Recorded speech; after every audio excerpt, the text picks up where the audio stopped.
സങ്കീർത്തനം 38 അധ്യായം. രോഗിയുടെ രോദനം. കർത്താവേ, അങ്ങയുടെ കോപത്തിൽ എന്നെ ശാസിക്കരുതേ, അങ്ങയുടെ ക്രോധത്തിൽ എന്നെ ശിക്ഷിക്കരുതേ. അങ്ങയുടെ അസ്ത്രങ്ങൾ എന്നിൽ ആഞ്ഞു തറച്ചിരിക്കുന്നു, അങ്ങയുടെ കരം എൻ്റെ മേൽ പതിച്ചിരിക്കുന്നു. അങ്ങയുടെ രോഷം മൂലം എൻ്റെ ശരീരത്തിൽ സ്വസ്ഥതയില്ല, എൻ്റെ പാപം നിമിത്തം എൻ്റെ അസ്ഥികളിൽ ആരോഗ്യവുമില്ല. എൻ്റെ അകൃത്യങ്ങൾ എൻ്റെ തലയ്ക്ക് മുകളിൽ ഉയർന്നിരിക്കുന്നു, അത് എനിക്ക് താങ്ങാനാവാത്ത ചുമടായിരിക്കുന്നു. എൻ്റെ ഭോഷത്വം മൂലം എൻ്റെ വ്രണങ്ങൾ അഴുകി നാറുന്നു. ഞാൻ കുനിഞ്ഞു നിലം പറ്റി, ദിവസം മുഴുവൻ ഞാൻ വിലപിച്ച് കഴിയുന്നു.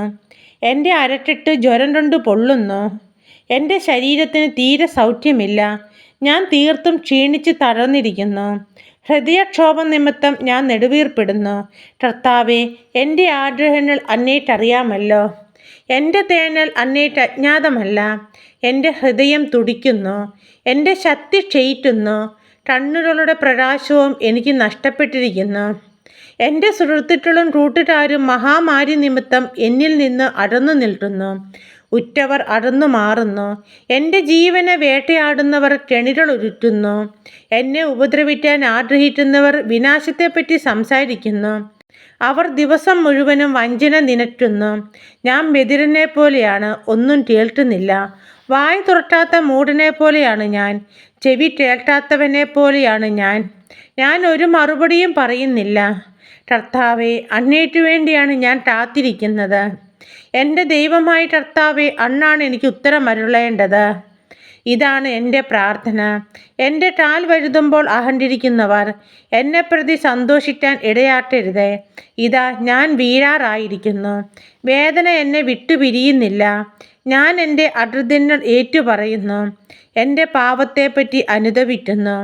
അകാരണമായി എൻ്റെ ശത്രുക്കളായി തീർന്നവർ ശക്തരാണ്, അന്യായമായി എന്നെ വെറുക്കുന്നവർ അനേകരത്രേ. നന്മയ്ക്ക് പ്രതിഫലമായി അവർ എന്നോട് തിന്മ ചെയ്യുന്നു. ഞാൻ നന്മ ചെയ്യുന്നതുകൊണ്ടാണ് അവർ എൻ്റെ വിരോധികളായത്. കർത്താവേ, എന്നെ കൈവിടരുതേ. എൻ്റെ ദൈവമേ, എന്നിൽ നിന്ന് അകന്നിരിക്കരുതേ. എൻ്റെ രക്ഷയായ കർത്താവേ, എന്നെ സഹായിക്കാൻ വേഗം വരണമേ. വിശുദ്ധ ലൂക്ക എഴുതിയ സുവിശേഷം 10 അധ്യായം 19 വാക്യം.